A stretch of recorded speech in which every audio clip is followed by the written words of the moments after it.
Welcome to Rooted, Stories of Community-Driven Change, a special podcast partnership between Island Girls Rock and the Clara Lionel Foundation. We are sitting down with women leaders across the U.S. South and the Caribbean who are leading organizations rooted in culture, community, and purpose. These are the voices reshaping local power structures, uplifting traditions, and proving that the most powerful innovations emerge from deep community roots. Welcome back to Rooted. In this episode, I'm in conversation with Anna Cadiz-Hadeed, Deputy Executive Director of CANARI, the Caribbean Natural Resources Institute. CANARI is a regional organization that has spent more than 30 years championing the idea that the people who depend on nature most should have the greatest say in how it's protected. We talk about what it means to put communities at the center of conservation, the relationship between livelihoods and the natural world, and what the CLF partnership has made possible for this work. It is a rich, grounding conversation. Let's get into it. Hello, everyone. We are back with Rooted. And today's guest is someone whose life work is rooted, see what we did there? In a profound belief that the people who depend on nature most should have the greatest say in how it's protected. Makes sense, right? Okay. So Anna Cadiz-Hadeed is the Deputy Executive Director and Staff Partner of the Caribbean Natural Resources Institute, known as CANARI. CANARI is a regional nonprofit technical institute headquartered in Port of Spain, Trinidad, that has been working across the Caribbean for more than 30 years. CANARI's mission is to promote equitable participation and effective collaboration in the stewardship of the natural resources that are so central to life and livelihood across our precious islands. Anna herself brings two decades of experience in sustainable development and natural resource management, working across the Caribbean and for a period in the Philippines in areas spanning strategic governance of civil society organizations, participatory natural resource management, and the design of grant programs that place communities at the center. She holds a master's degree in development studies from the University of Sydney and a bachelor's with honors, in environmental management from the University of Manchester. Interesting. Guided by what she calls a people-centered approach, Anna has mentored NGOs and community groups, facilitated multi-stakeholder dialogues, and advocated internationally for the sustainable development of small island developing states. We're going to dig a bit more into that because I know recently we've been hearing this, sustainable development, small island development states. So we're going to speak to Anna about that for sure. Today, she joins us to share CANARI's story, their work, and what it has meant to partner with the Clara Lionel Foundation in their shared commitment to a much more resilient Caribbean. Anna, welcome. Thank you so much, Chantal. That was quite a big introduction for a small person like me. But it's a lot. This small person has done so much, and I didn't want to leave out anything. But some of the things, even though I did, the research, of course we do, something that really surprised me was that you went to the University of Manchester, and that is where I was born, in Manchester. So I Oh, love wow. that. I loved Manchester, I have to tell you. You did? Yes, it was Okay. rainy and grey and very cold and the opposite to the Caribbean, but Yes. I had such a fantastic experience. So I have a lot of love for Manchester. Okay. Okay. I received that because I certainly wasn't expecting you to say you enjoyed Manchester. So I received that truly. Okay. So Anna, now we have that out the way. And before we get into the work, can you take us back to the beginning? As in, what first drew you to natural resource management and sustainable development as a calling? And was there a particular moment, a place, or even a person that made you think, hear what? This is the work I need to do? So it's funny that you asked that because I have a terrible memory, Hmm. but I do have a very distinct memory growing up in Trinidad and Tobago. And it's, I think, nature for us anyway in the Caribbean region is just so a part of who we are, right? And I Definitely. can Yeah. remember sitting on a beach in the northeast coast of Trinidad with my aunt, and the sand next to me starts to move. And, Okay. within no time at all, there's a nest of leatherback turtles hatching right next to me. And I can just remember spending what felt like the entire day um, just on the beach with these, tiny hatchlings, Mm-hmm. making their way to the sea, and us as children, trying to move the kobos from coming to eat them, and just being a part of that Wow. experience, diving into the waves and opening up my eyes under the sea and trying to see the hatchlings, make their way out. And just, it was such a visceral experience. And I think, just ever since I was small, having that connection and that awe and that respect for nature, I think, was just always a part of me. And so, growing up, yeah, I think it was always going to be something with the environment for me. Mm-hmm. Mm-hmm. Um, but I'm a real generalist. I don't think I'm a particular expert in any one area. I know a lot. I know a little bit about a lot. I mean, Right, and right. I'm lucky to work with a lot of experts, people Mm-hmm. who are experts in climate change adaptation and biodiversity conservation, and really understanding the intricacies of so many different focus areas. And for me, I really wanted to bring my knowledge of just people. I went on to study, after I did environmental management as my first degree. I went Mm-hmm. on to study international development, and I did a focus on peace building and conflict resolution. And I think, for me, you can't separate environment and people. Right, And right. I think, yeah, that's really what sort of brought me to CANARI, where I just feel so lucky to have found an organization like CANARI that really marries the two, and it's not one and the other. It's Mm-hmm. how are we working with people to be better stewards of our environment and of nature. Right. And I love that you started off that beautiful story by saying, I don't have a great memory. I really don't, honestly. It was I- just, there's certain moments in life that stay with Right. you, right? Yes, yes. Well, I think what we're speaking of is a core memory. Is that what it's termed now? The Yeah. terminology is that was a core memory, which then even, subconsciously began to shape the direction that your life would take you to. So, Mm. and thank you for telling that story. It was very beautiful, Anna. Very. Because when you said the sand started to move, I'm like, uh-oh, Well, what's that's what I first happening? thought as well, right? Right. Okay. So you've spent 20 years in this field, working across the Caribbean and as far as the Philippines. How have those experiences shaped the way you understand the relationship between people and the natural world? And did anything about working outside of the Caribbean shift or challenge the way you saw home? There's so much in that question, so I'm going to do my Right. best. Yes. I think, again, for me, Canary and just broader, how we think about sustainable development. Yes. It's all about people, it's about our knowledge, our livelihoods, our rights, our rights to live in a healthy environment, and Mm-hmm.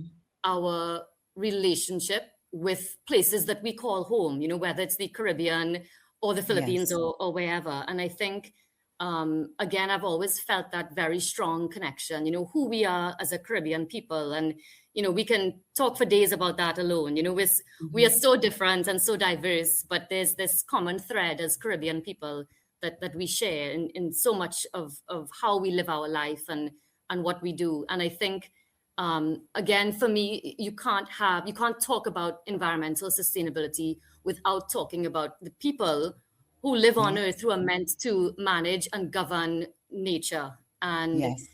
I think my experience in the Philippines, I mean, I was there right out of university, no real work experience apart from, waitressing and bartending Right. and the odd Right. jobs, but, really going out into the working world. And for me, it was a real lesson in humility, because I was Mm. there with the voluntary service overseas, VSO, out of the UK, Yes. and as a youth volunteer.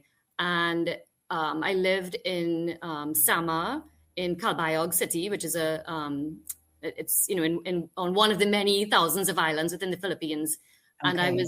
I was based in a fishing community, and really I understood very quickly that I was not there to teach anybody anything. I was not Mhm. there to tell anybody what to do. I was there to really listen, to observe, to learn, and I did a lot of that. And I think that was such an incredible experience for me to understand how development can hurt or how development can harm, and Right. how development aid is meant to support. And after that, I was there for about a year and a half. And Mhm. after that, I came back to the Caribbean, and was working in Trinidad and Tobago for a while, and then started working with CANARI at a regional level. And I really feel that that development has to come from the people who are living, within the context that you're trying to support. Because, you know, Mhm. as Caribbean people, for example, we know, we have local solutions, we have the context, our lived experience, our expertise. And yes, we do need support from international development partners and funders. It's critical that we have that. But I think this idea of what development can look like or should look like, it's been challenged for me, I think, over the years. Okay. Wow. I mean, it sounds to me like your experience in the Philippines, you were there, and I like what you said about listening. You quickly realized that Mm. you were there to learn and not so Mm-hmm. much to teach, right? Mm-hmm. And bringing back that experience and then working with Canary. But before we dive into your work with Canary itself, I want to really give everyone clarity around these terms that we're hearing more often than not now, especially Mm. when it comes to the governing bodies in the Caribbean. When we speak of sustainable development, what Mm. does that mean? So for me, and yes, it is a very overused term, Yes. within the context of the work that I do. To me, sustainable development is really nature positive development that takes into Mm, account the experiences, the lived experiences, and the value of people who are living within the Caribbean. So, yes. what it means is that it's not one or the other. We don't want to not develop economically, Hmm. because we're trying to protect the environment. For me, sustainable development means that you must have a strong and healthy environment in order to continue to progress as a people and as a region. And you can't have sustainable development when only a few people at the very top are making decisions. Right. It really means, how are we moving forward and progressing as a region, as a people, as societies, where the voices of even the most vulnerable are being heard and considered Mm, in those decisions. And I think okay. that's when you really see smart development and smart decisions being made. Yes. Thank you. Thank you so much for that breakdown, Anna. Because, I'm aware that there's so many people that we hope are going to be listening. In fact, there are so many people that are going to be listening to this series. In fact, indeed, right? And people from all over at different stages in life. We have a lot of young members of the Island Girls Rock community. And of Mm, course, a lot of the partners for CLF are focused not just on youth, but Indigenous people and grassroots organizations. And so we're hoping that those core people, as well as their extended communities, really take some time and listen to these conversations. And we don't Mm, want to make the assumption, as you said, that everybody knows everything, because there's no such thing as someone of who knows course. everything, right? So thank you so much for that. And let's talk about CANARI itself now. And for listeners who may not be familiar, how would you describe what CANARI does and what makes its approach, I guess, distinct from others in the same field? Because 30 years is a long time to stay committed Mm. to a singular mission. What do you think then has allowed CANARI to endure and remain relevant? So I think, CANARI does so much, right? So when Yes, when we are yes. trying to describe who CANARI is and what we do, I try to break it right down. And so, as you said earlier, in the introduction for this, we are a nonprofit organization, right? We've Mm-hmm. been working within the Caribbean for over 35 years. And the heart of what we do is we really try to create spaces, facilitate and promote people's participation, so stakeholders' participation in how we are involved and how we collaborate in the stewardship, which means the looking after of Yes. nature within the region. And so, what we do is we partner with civil society, with local communities, with governments, regional institutions, and really bring everybody together to say, how can we have more informed conversations with greater capacity to talk about what do our forests, reefs, Mm, wetlands, coastal areas need, while all the while helping communities to develop their own sustainable livelihoods that depend on a healthy nature, right? yes, And yes. so, and I think a big part of Canari's work, and maybe what might set us apart, is that we do our own research. So we are a Mm, technical institute at heart. So we conduct our own research, again, working hand in hand with local people. And we try to support other civil society organizations' leadership and action. So the success of other civil society groups within the region, whether they're nonprofit organizations, youth activists, networks of mm, organizations, really helping them to build their own capacity so that they can be strong in doing the excellent work that they do. So, right. for example, even if you might have organizations that are co-managing a protected area, for example, Mm-hmm. performing a very important function, but they also need support to, make sure that they have strong financial management, that they have a strategic direction that they're following and making sure that they can access funding. And so Right. a lot of our work is in supporting others and, kind of we're sort of an octopus with a lot of tentacles across the And I region. love that. Yes. I really, really, I can completely appreciate that, the octopus analogy, because I find that more and more nonprofits are just that. Whereas maybe traditionally it was more of a, we're focusing on this and Mm, that's it. Now I'm finding organizations and grassroots organizations, especially, as you said, being that octopus and having different strands, different pillars, doing many things and many things well, mhm. right? So, yeah, I completely understand and truly love that mindset. So, Anna, the reality is the Caribbean, we are extraordinarily vulnerable, as has been Mm, proven, especially in the last few months, right? We have several vulnerabilities right now to climate change, to natural disasters, to the economic pressures placed on small island states. How does that reality shape the urgency of what CANARI does? And do you find that the urgency ever becomes a weight that you and your colleagues have to consciously carry and manage at the same time? I mean, I think yes. I think living Mm, in the world that we're in right now, I think we all feel a weight, And there's a lot that is outside of our control, both as Yes. individuals and as organizations. And I think that that's where we need to focus on what is within our control, what Mm-hmm. action can we take.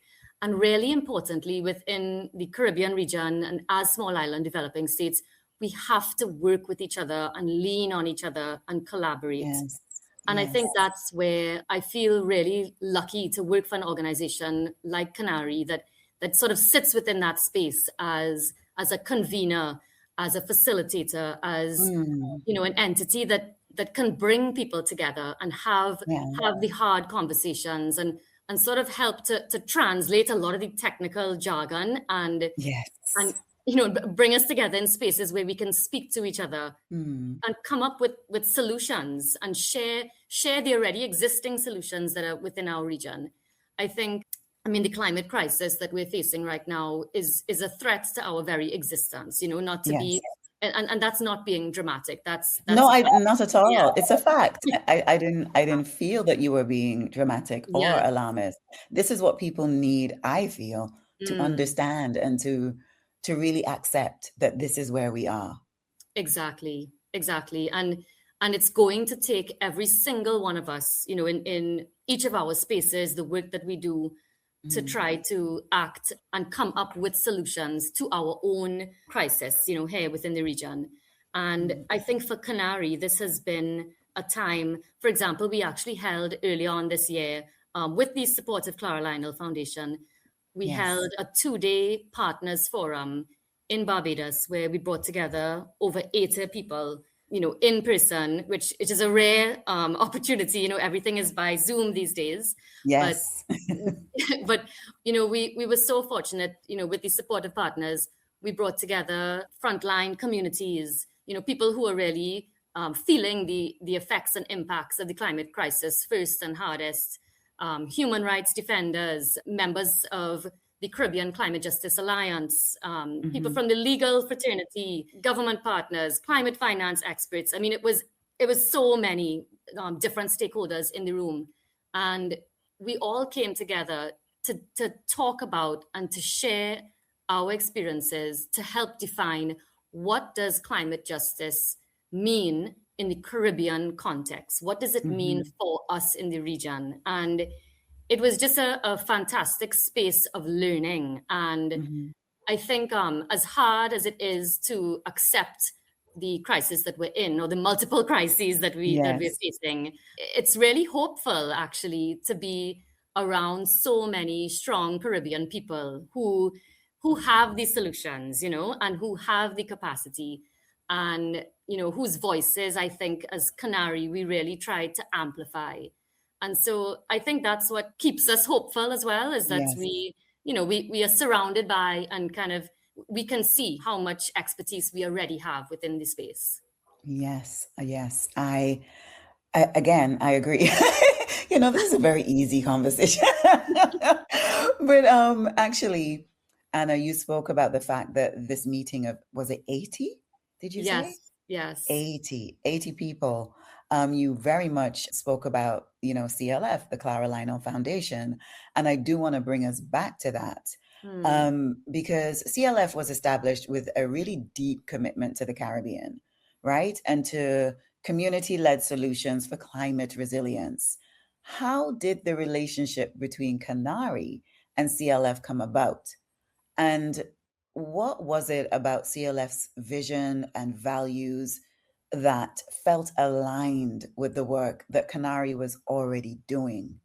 I love this question because Mm. our experience with CLF has been really wonderful. They came to us and we started having conversations. They were so focused on learning about the work that we are doing, which is so nice, to have a funder sort of come in and ask about the work that we do, the challenges that we were facing, what kind of support we might need.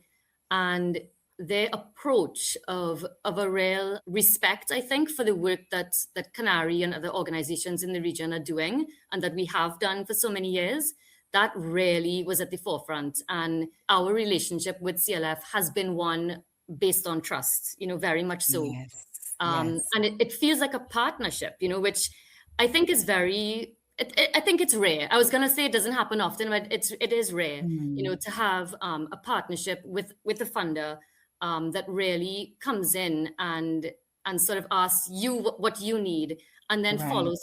follows through with that. Because I think within the nonprofit sector as well, many of the grants that are available to us are tied to very specific projects and Yeah. activities, which are important, but they don't really allow organizations to invest in broader systems that really Hmm. make impact possible. Things like strengthening staff capacity, improving your organizational systems, or being able to respond quickly when different opportunities or crises sort of arise. So Right. having an organization like Clara Lionel Foundation support us with flexible funding that was so aligned as well to the work that they're doing under their climate solutions work. Hmm. There was just a sort of an immediate connection of shared values. Right. So I think that makes it really feel like a partnership. And you said something there, which, we've had a few of these conversations now, and the theme or the thread that seems to bind you all together is this understanding of, yes, we do need funding, but the Mm, type of funding that works best for us right now, as you said, is a more flexible approach so that we can mhm, build out the systems, right? mhm, And yes, of course, we will always need project led funding. If you have a very specific project with very specific mm, needs and resources that need to be acquired, then mhm, project based funding is absolutely still needed. But if we are going to be sustainable, if we are going to help these organizations that we are leading to be around for another 30 years, Canary, hello. mhm, mhm, Then yes, absolutely, core funding, flexible funding, mm, and working with partners and funders that trust us to lead our organizations. I think that is so important, and it's showing through the conversations that we've already had and who CLF has worked with and assisted. It just seems to be okay. This is a clear message to other funders, to other mhm. philanthropists. This is what we need, and I really appreciate you for sharing that. So we've spoken a bit about alignment and also working across multiple fields. Canary works at the intersection of conservation and livelihoods, right? And something that you've spoken about, the belief that protecting nature and improving people's lives are not opposing goals. People often think of themselves as separate to environment and separate to nature, where we are intertwined.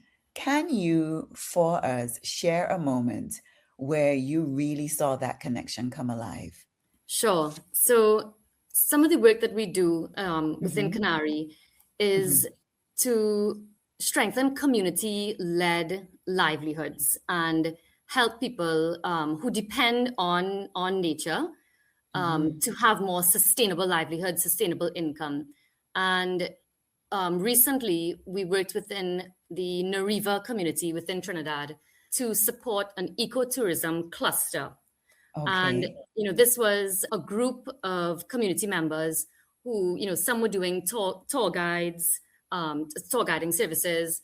Mm-hmm. Some people were making food, having different kinds of services offered for when people came to visit the Nariva swamp within Trinidad Okay. and Tobago. And really what we were able to do was to build the capacity of these different groups and kind of support them to also recognize that actually what you have here is a community, a whole ecosystem of Mm. people, of community members.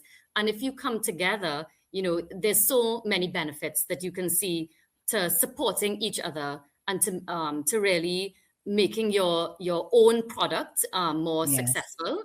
But in order to do that, there is no product if the Nariva swamp and environs are not healthy, right? And so Right. making that very, very core connection of supporting what we term local green blue enterprises, Okay. that really help these micro enterprises to assess how they can deliver what we term triple bottom line benefits, looking at the economic, the environmental, and the social components of the work that they do, as well as good governance. And I think that that ecotourism cluster within Trinidad is really, and it doesn't mean that we sort of go in and come out and everything is good to go. It's a process. And I think the organizations and businesses will continue to work on it and to develop. But that idea of being able to come together and assess how you are performing and how you are delivering on your triple bottom line benefits, and then partner with others within your community to really elevate the work that you do, to place the focus both on a healthy environment and on, healthy businesses and on growing your business, I think was a really nice nexus. Yes, for sure. Thank you so much, Anna. I think, for me coming into this conversation, we'd done our research, we had an understanding very much so of the work that CANARI has been doing for a whole 30 years. I mean, that is an achievement within itself, but to be in conversation with you and to have you really go down into the nuances and the details and the many layers and the ways that CANARI has been showing up has been such a beautiful journey. So as we close, looking at the Caribbean, and we've spoken about what's at stake for our natural world and for our people, but what gives you hope?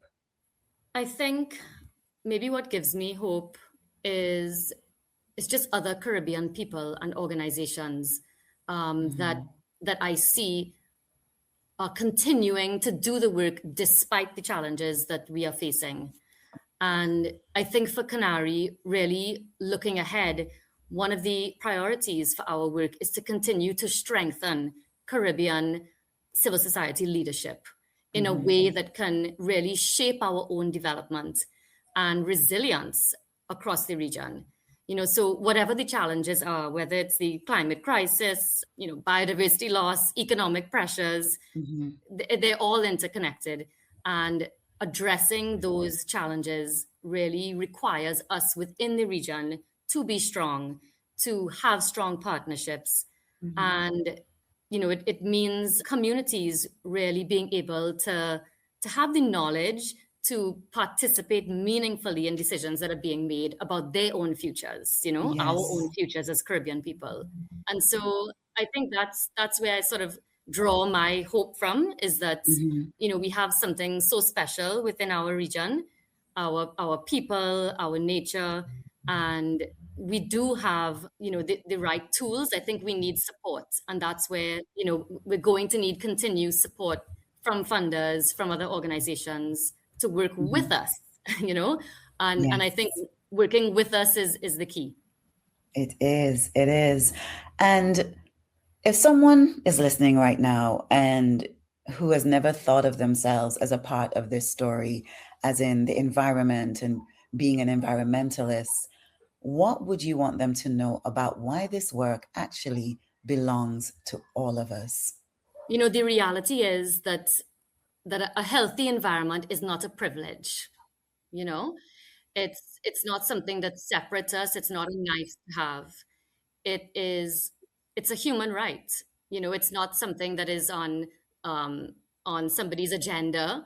It's our right as Caribbean people, as humans. And so we have to treat it like that.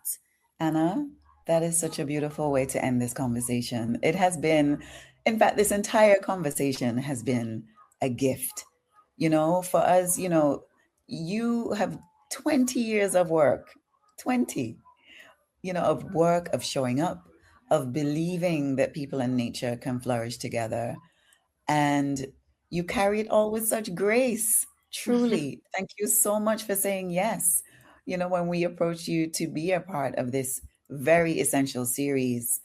And to anyone listening, we really want you to leave today's conversation feeling even more connected to the Caribbean, to our land, because it's ours, and our sea that make us who we are. And to all the other organizations and individuals, just like Anna and CANARI, who dedicate your lives to keeping it all whole, thank you so much.